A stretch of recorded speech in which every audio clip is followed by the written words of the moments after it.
হকপন্থীদের সাথে আল্লাহর দেয়া একটা বিশেষ নিয়ামত হচ্ছে একাকিত্ব।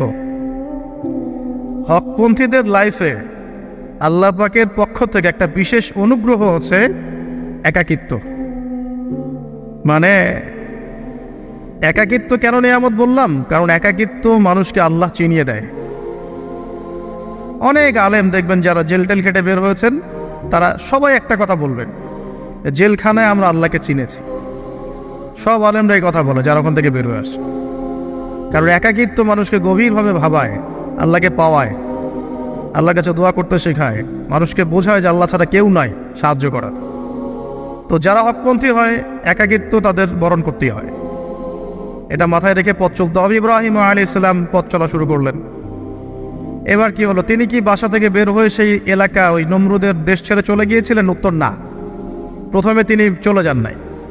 প্রথমে তিনি ওই সমাজেই থেকেছেন, থেকে দাওয়াত দেওয়ার চেষ্টা করেছেন। তিনি ওই সমাজেই থেকেছেন, থেকে দাওয়াত দেওয়ার চেষ্টা করছেন। ঠিক মুহাম্মদ সাল্লাল্লাহু আলাইহি ওয়াসাল্লামের মতো।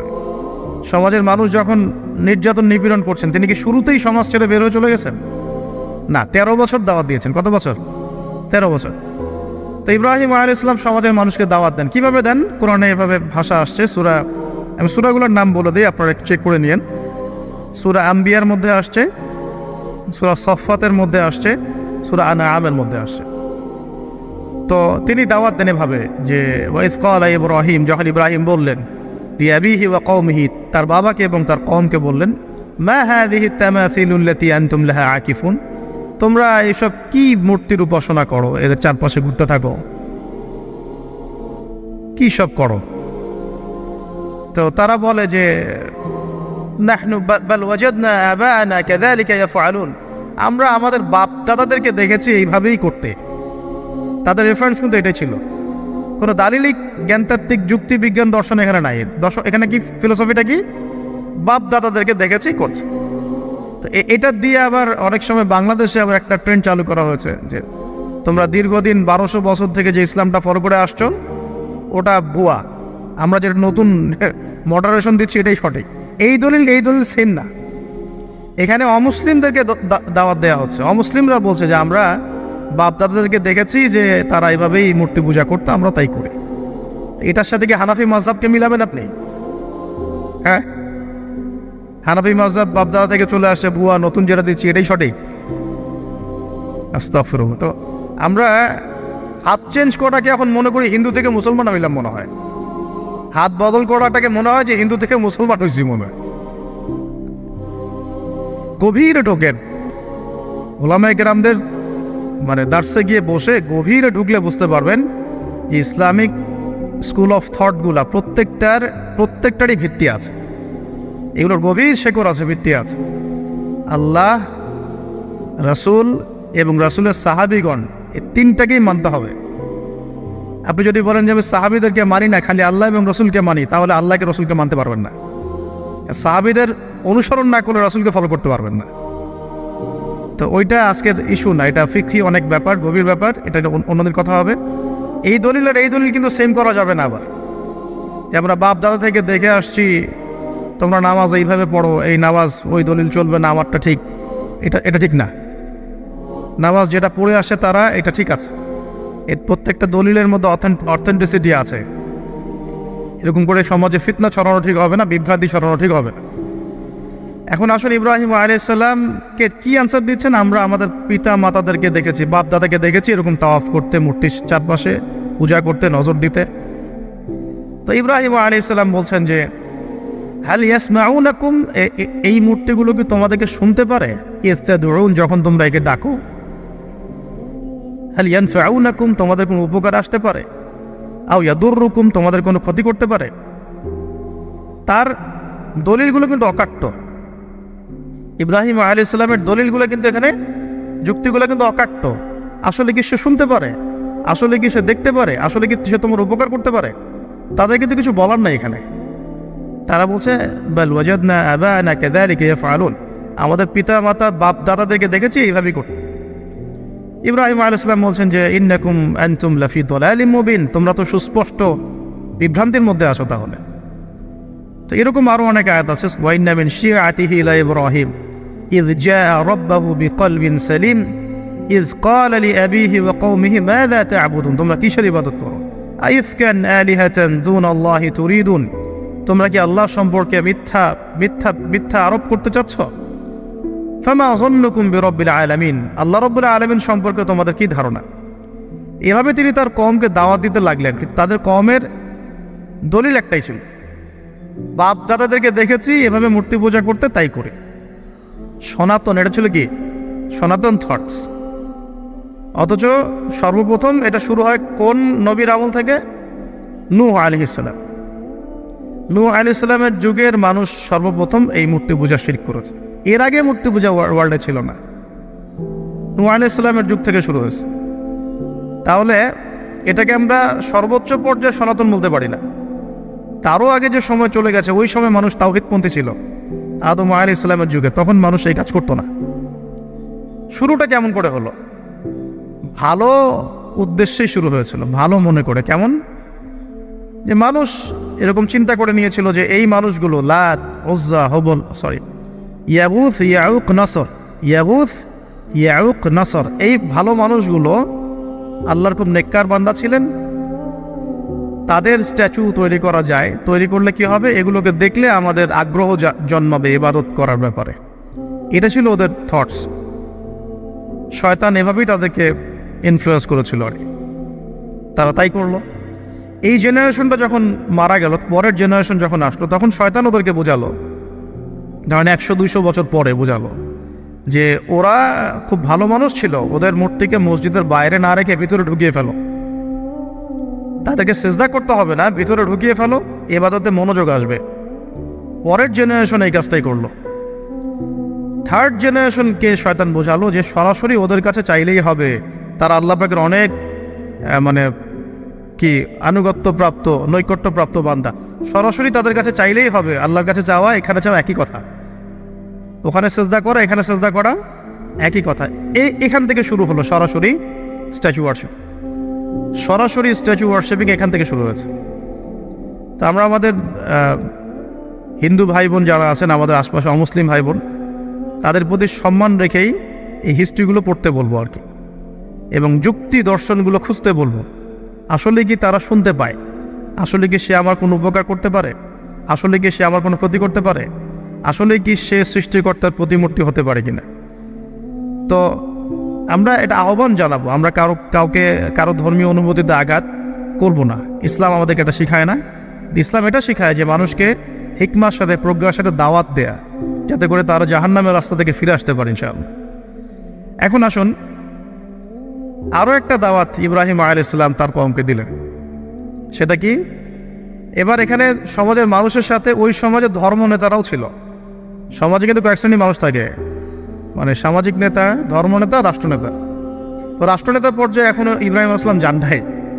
এখন সমাজ নেতা আর ধর্মনেতা চলছে আর কি এবার ধর্মনেতা আসলো এসে ধর্মনেতারা তাকে বোঝানোর চেষ্টা করলো যে এই আসমানের তারা চাঁদ সূর্য প্রকৃতি গাছপালা এগুলো ইলাহ এগুলোর ইবাদত করা যায় এই ঘটনা আল্লাহ রাব্বুল আলামিন সূরা আনআমের মধ্যে বলেছে তো ইব্রাহিম আলাইহিস সালামকে তারা দেখাচ্ছে এটা আরবীয় একটা কাব্যিক ভাষায় কোরআনে এসেছে চমৎকার ভাষায় যে ফালাম্মা জান্না আলাইহিল লাইল যখন তার উপর রাত আচ্ছাদিত হলো রাআ কাওকাবা তখন ইব্রাহিম আলাইহিস সালাম কি দেখলেন আকাশে তারা দেখলেন ঠিক আছে তারা মূর্তি পূজার এখানেই আছে ধর্মনেতারাও এখানেই আছে তো তিনি বলছেন হাযা রব্বি এটা আমার রব ফালাম্মা যখন তারকাগুলো অস্তমিত হলো ক্বালা লা উহিব্বুল আফিলিন আমি তো অস্তমিত যাওয়া জিনিসকে পছন্দ করি না রব তো অস্তমিত যাবে না এখানেও যুক্তি লাগবে তো আমার ফিলোসফি লাগবে আমার এখানে দর্শন লাগবে এখানে তো আমাকে মানে প্রজ্ঞা দিয়ে বোঝাতে হবে এটা তো অস্তমিত হয়ে গেল এটা তো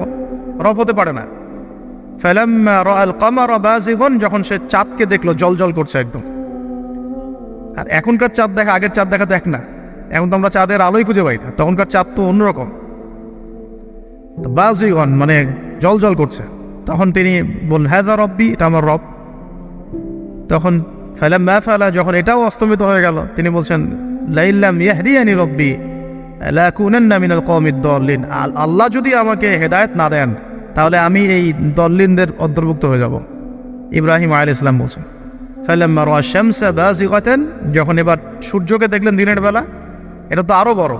হাযা রাব্বি হাযা আকবার, এটা আমার রব, এটা সবচেয়ে বড়। হাযা আকবার, এটা সবচেয়ে বড়। ফালাম্মা আফালাত, এটা যখন অস্তমিত হয়ে গেল, তখন তিনি বলছেন এই কথাটা যে ইয়া কওমি ইন্নী বারিউম মিম্মা তুশরিকুন, হে আমার কওম, তোমরা যেগুলোকে দিয়ে আল্লাহর সাথে শরিক করছো, এখান থেকে আমি আমার চেহারাকে ফিরিয়ে নিলাম। সুবহানাল্লাহ। তখন তিনি এই কথাটা বলেন, ইন্নী ওয়াজ্জাহতু ওয়াজহিয়া লিল্লাযী ফাতারাস সামাওয়াতি ওয়াল আরদা হানিফাও ওয়া মা আনা মিনাল মুশরিকিন, আমি আমার চেহারাকে ফিরিয়ে নিচ্ছি এই আসমান সমূহ এবং জমিনের সৃষ্টিকর্তার দিকে, এবং আমি মুশরিকদের অন্তর্ভুক্ত নই।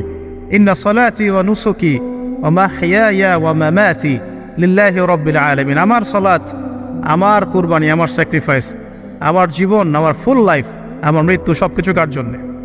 জগৎসমূহের প্রতিপালক আল্লাহর জন্য। লা শারীকা লাহু, তার কোনো শরীক নাই। ওয়া বিযালিকা উমিরতু, এই একনিষ্ঠভাবে তার ইবাদত করার জন্যই আমি আদিষ্ট হয়েছি। ওয়া বিযালিকা উমিরতু ওয়া আনা মিনাল মুসলিমিন, এবং আমি মুসলিমদের অন্তর্ভুক্ত। এই শুরু হলো এবার পুরো স্পষ্টভাবে তাওহীদের ঘোষণা দেয়া। তবে ইব্রাহিম আলাইহিস সালামের এক একটা পদক্ষেপ কি যৌক্তিক না, বৈজ্ঞানিক না, এবং অকাট্য প্রমাণ আছে না, এগুলোকে কিন্তু ভেদ করতে পারছে না তারা। এবার ইব্রাহিম আলাইহিস সালাম চিন্তা করলেন, তারা এবার উচিত শিক্ষা দিতে হবে। তবে আগে বলেন, এই যে উচিত শিক্ষাটার কথা বলছে, এটা আবার আপনারা খবরদার ভুলেও কোথাও দিতে যায় না, ঠিক আছে? এটা তো সময় আছে। ইব্রাহিম আলাইহিস সালামের সাথে নবী সাল্লাল্লাহু আলাইহি ওয়াসাল্লামের জীবনের মিলের কথা বলছিলাম। নবী সাল্লাল্লাহু আলাইহি ওয়াসাল্লাম মক্কা বিজয়ের আগে কি কখনো মূর্তির গায়ে হাত দিয়েছেন কিনা বলেন? দিয়েছেন? যখন মক্কা বিজয় হয়ে গেছে, পুরো স্টেটই আপনার, অথরিটি আপনার, তখন আপনি আপনার অ্যাকশন নিতেই পারেন, সেটা আপনার ব্যাপার, তখন আপনি কি করবেন? মুহাম্মদ সাল্লাল্লাহু আলাইহি ওয়াসাল্লাম কাবা ঘরে ঢুকে তখন মূর্তি ভেঙেছেন এবং বলেছেন ওয়াকুল জাআল হক ওয়া যাকাল বাতিল ইন্নাল বাতিলা কানা যাহুকা, তাই না? তো ইব্রাহিম আলাইহিস সালাম এবার শিক্ষা দেওয়ার চিন্তা করছেন। তিনি বলছেন যে যখন এরা মেলাতে যাবে, ওই উৎসবে যাবে, তখন আমি এদেরকে দেখে নিব। এটা কুরআন চমৎকারভাবে বলেছে যে ইয ক্বালা লিআবিহি ওয়া কওমিহি মাযা তা'বুদুন ইফকান আলিহাতান দুনাল্লাহি তুরিদুন ফামা যান্নুকুম বিরাব্বিল আলামিন। হ্যাঁ, ফারাগা ইলা আলিহাতিহিম ফাকালা আলা তা'কুলুন।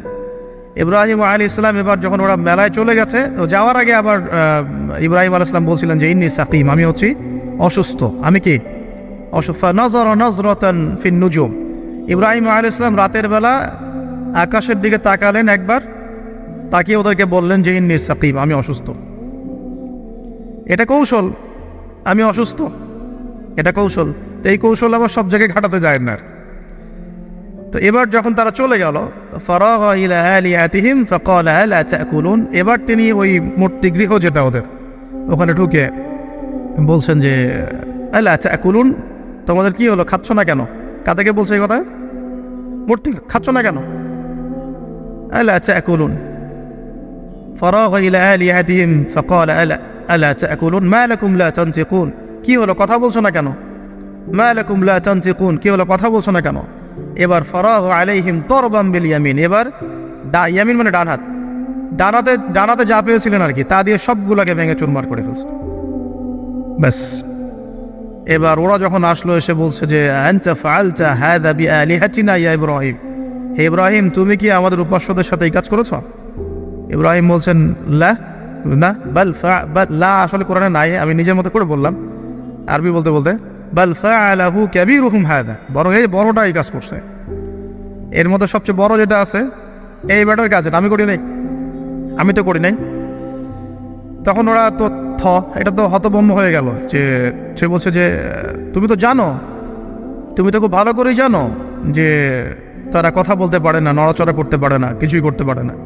তখন তিনি বললেন, তাহলে তোমরা কেন এমন ইলাহের উপাসনা করো যে কথাও বলতে পারে না, শুনতেও পারে না, দেখতেও পারে না, তোমার উপকারও করতে পারে না, ক্ষতিও করতে পারে না? কিন্তু এবারও কিন্তু যুক্তি নাই, কোনো তাদের কাছে কোনো দলিল নাই, কোনো প্রমাণ নাই, কোনো যুক্তি দর্শন কিচ্ছু নাই। এবার শুরু হলো জুলুম। জালেমের কাজ কি? যুক্তি, জ্ঞান, দর্শন, বিজ্ঞান এগুলো দিয়ে যখন পরাস্ত, এগুলো দিয়ে পারছি না, এবার পেশি শক্তি, এবার কি পেশি শক্তি, ব্যাস এবার পেশি শক্তি। ইব্রাহিম আলাইহিস সালামকে নিয়ে যাওয়া হচ্ছে নমরুদের দরবারে। এবার চলো, এবার তোমার আজকে খবর আছে। এবার পুরো রিমান্ড হবে 7 দিনের। একদিন রিমান্ড হলেই অবস্থা খারাপ হয়ে যাওয়ার কথা। ইব্রাহিম আলাইহিস সালামকে এবার নিয়ে যাচ্ছে ধরেন নমরুদের কাছে। কি যে হবে আল্লাহ ভালো জানেন। ইব্রাহিম আলাইহিস সালাম যখন যাচ্ছেন তখন কি তিনি জানতেন যে আল্লাহ পাক তাকে আগুন থেকে বাঁচাবেন? এই ঘটনা যে ঘটবে তিনি কি জানতেন? আচ্ছা, আমরা না হয় জানি যে এমনটা হয়েছিল। ইব্রাহিম আলাইহিস সালাম ওই সময় তো জানতেন না যে কি হতে যাচ্ছে। তার মানে তার ওই সময় তার ইমানের তেজ, তার স্থিরতা, ইস্তেকামা এবং তাওয়াক্কুল কত বেশি ছিল। তাকে নিয়ে যাওয়া হচ্ছে। এবারে নমরুদের সামনে দাঁড় করিয়ে নমরুদ এবার একটু মজা নিয়ে জিজ্ঞাসা করলো যে কে তোমার রব? ওই কবরের প্রশ্ন করার মতো, মান রব্বুক, তোমার রব কে? তো ইব্রাহিম আলাইহিস সালাম বলছে রব্বি আল্লাযী ইউহয়ী ওয়া ইউমীত, আমার রব তিনি যিনি জীবন দেন মৃত্যুও দেন। এবার নমরুদ বলছে ক্বালা আনা উহয়ী ওয়া উমীত, আমি তো জীবন দিই আর মৃত্যু দেই। কিভাবে? একজন এই যাবজ্জীবন প্রাপ্ত আসামিকে ডেকে নিয়ে ছেড়ে দিল, দিয়ে বললো যে জীবন দিলাম। আর একজন আসামিকে ডেকে তৎক্ষণাৎ মৃত্যুদণ্ড দিয়ে মৃত্যু দিলাম। তো ইব্রাহিম দেখলেন আলাইহিস সালাম এ তো মোটা বুদ্ধির মানুষ, কারণ যে যত বড় জালেম হয় তার বুদ্ধি তত মোটা হয়, কিন্তু এটা মাথায় রাখবেন। ফেরাউনের মতো জুলুম মানুষের বুদ্ধি লোপ করে দেয়, আর শিরক মানুষের মধ্যে ভয় সঞ্চার করে। যখন আপনি শিরক করতে থাকবেন মনে খুব ভয় কাজ করবে। এবং মুশরিক বাহিনী কখনো ইসলামের বিজয় লাভ করতে পারে নাই। যে মুসলিম সেনাবাহিনীর মধ্যেও শিরক ছিল না, ওরা যুদ্ধের মাঠে পরাজিত হয়ে গেছে। ইতিহাস ঘাটবেন, মুসলিম যে সেনাবাহিনীর মধ্যে শিরক ছিল ওই সেনাবাহিনী পরাজিত হয়ে গেছে। আবার অল্প গুটি কয়েক সেনাবাহিনী তারা তাওহীদপন্থী ছিল, তারা জয়লাভ করেছে। ইতিহাস ঘেটে দেখবেন। তো জুলুম কি করে বুদ্ধি লোপ হয়? নমরুদের বুদ্ধি লোপ পেয়ে গেল। তো ইব্রাহিম আলাইহিস সালাম বলছেন রব্বি আল্লাযী ইউহয়ী ওয়া ইউমীত, এ তো এটা বুঝলো না। তাহলে ইন্নাল্লাহা তাআলা ইন্নাল্লাহা ইয়াতি বিশ-শামসি মিনাল মাশরিক ফাতি বিহা মিনাল মাগরিব। ইব্রাহিম আলাইহিস সালাম বলছেন যে আল্লাহ রাব্বুল আলামিন, আমার আল্লাহ, তিনি পূর্ব দিক থেকে সূর্য ওঠান। তো তুমি যদি ইলাহ হয়ে থাকো তাহলে পশ্চিম দিক থেকে উঠাও।